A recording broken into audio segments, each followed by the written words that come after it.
Mr. LaGuerre, there is difference between people. There are some people that have a dream, and there is others that have a dream, and they make their dream reality.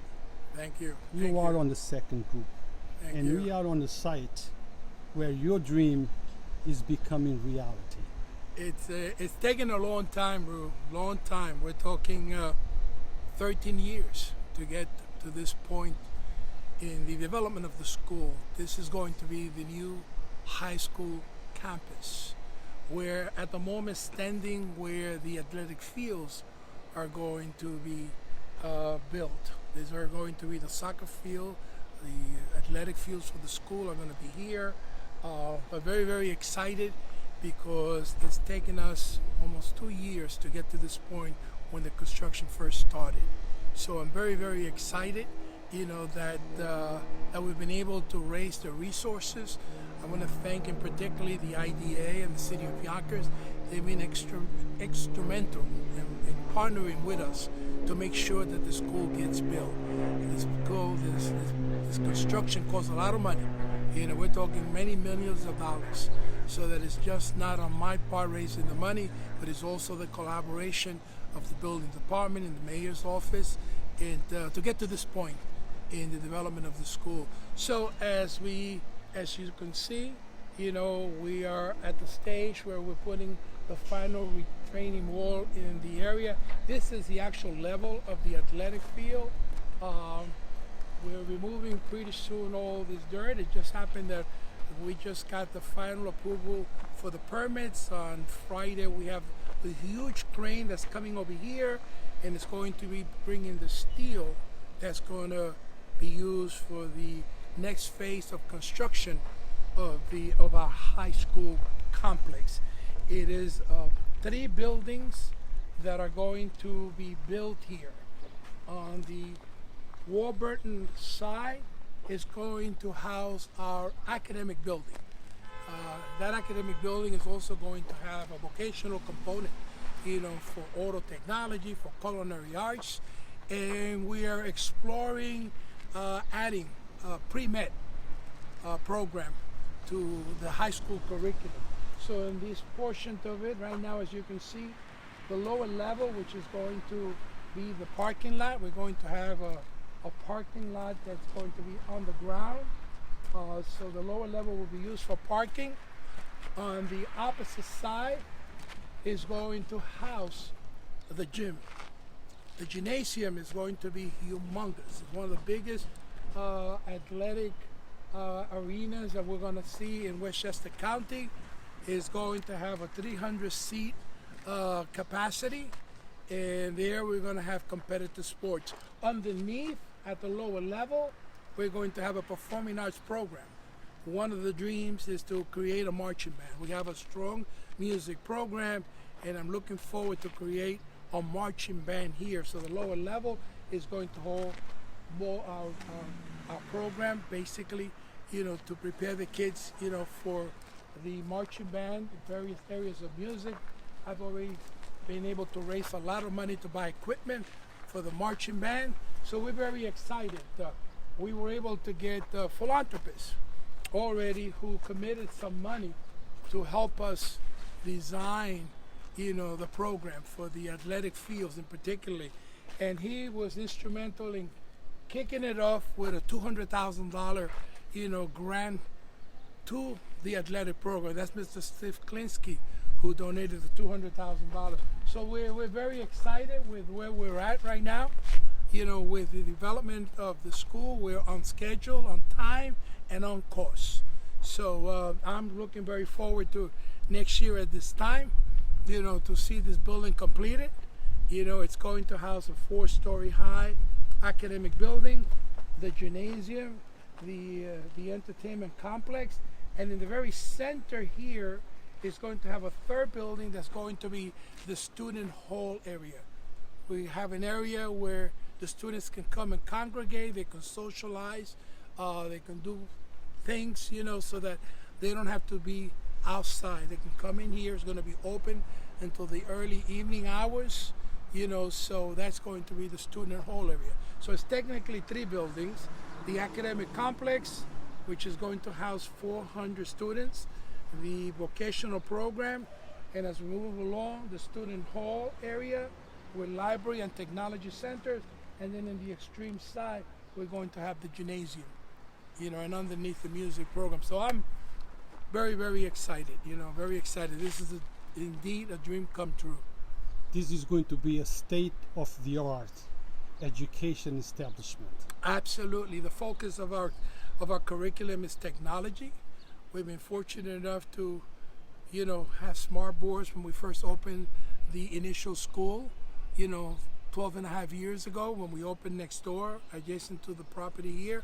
We opened with 250 kids. And over the years, we've been able to expand to the 6th grade, to the 8th grade, and now we're expanding to the 12th grade.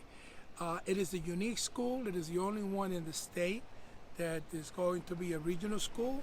So there are opportunities for anyone that lives in any city in Westchester or the Bronx or Rockland County to come to the school. So it's a school really technically that would basically have open doors, and any high school student that wants to come here, all they have to do is enroll.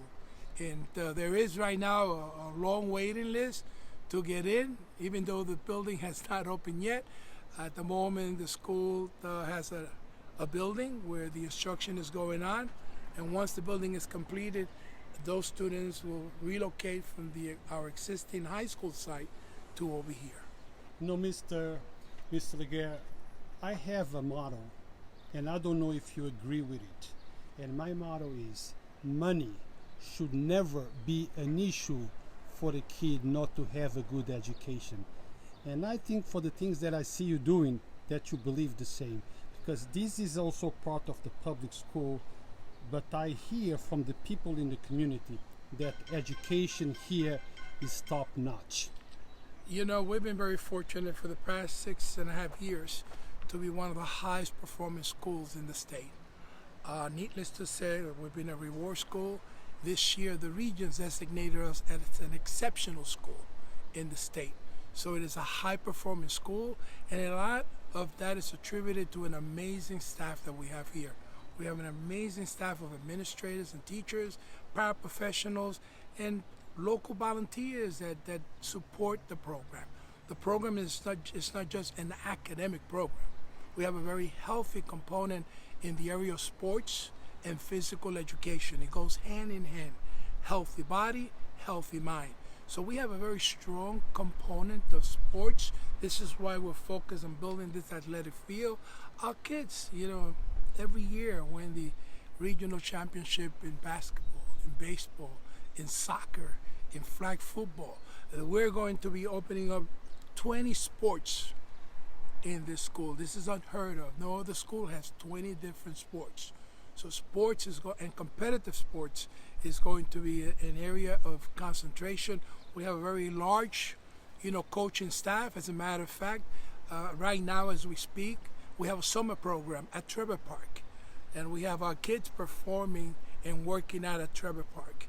So I'm very excited that we're going to produce some not only scholarly, educated young men and women, but also going to put out some top-notch athletes just this year. One of our kids that graduated that was in our baseball is now going into the majors. We have a couple of kids that were in the Final Four in basketball in college. So yes, it is going to be top-notch academic, but also top-notch when it comes to athletics. Which is the way it should be. That secret formula, education, sportsmanship, it's very important, because we see sometimes there is a lack. You excel on sports, you might not excel in academics. Here, things go hand to hand. You get both. Well, the pandemic and this virus has not really stopped us. Our kids, because our technology program was driven by computers, they were not able to lose a day of school. As a matter of fact, they actually excel because we have a technology, curriculum. So we're very excited. We're looking forward to opening whether it's virtual or whether it's half virtual and some in person. Either way, we're prepared for September.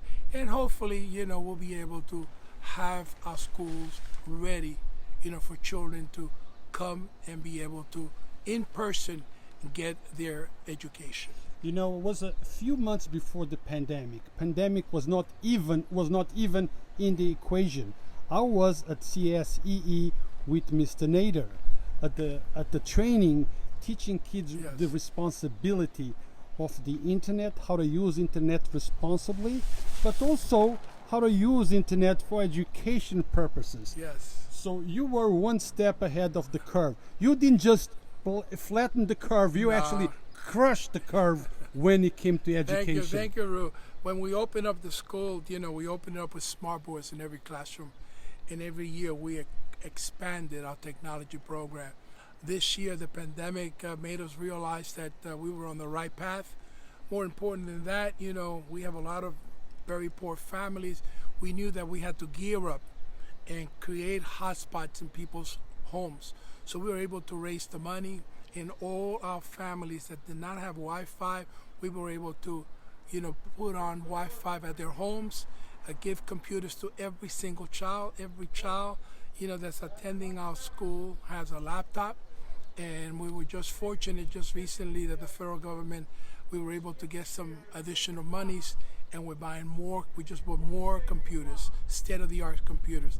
So we're ready either way, to continue to expand our technology program. So, I think that a journey of 1,000 miles begins with a single step. But I also believe that the beautiful plan begins with a single dream. But you always make it clear that even though this is your vision, this is your dream, but it's a team of people working together to make this come true. Absolutely. And that dream that comes together is not just you and your staff, but it's also the parents. Absolutely. You work as a family. Absolutely. When we started this thing, it wasn't just I singularly. We had a strong body of local community leaders, people like Nadine Lyons from the sharing community, who's been with us from the very beginning. Saveda Cruz, who's been with us from the very beginning. We brought on board Dr. Jim Stenison from Pace University. We have Carlos Medina, former superintendent of schools. We have Jim Kilorum, the executive director of Habitat for Humanity. So it's a strong group of trustees who are passionate about the mission of the school, and that, adding our superintendent Cindy Lopez and our three principals, makes for a very amazing team. So it's a collaboration, it's a family, and that's why we've been able to get this far.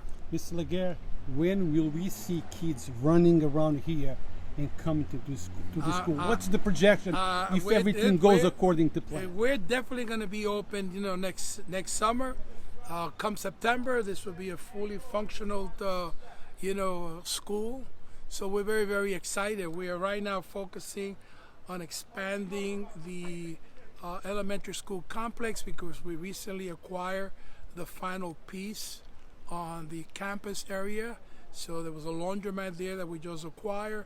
So we're going to be, this is going to be a whole campus here, housing the middle school, the elementary school, our special athletic program, then the high school. So it's going to be a full campus here with approximately 1,000, 200 kids is what the goal is, So guys, CSEE is making history in Yonkers. The people of Yonkers, the people of our community, and the entire Westchester County, Bronx, have something that it's coming up to our neighborhood. Stay tuned, watch it.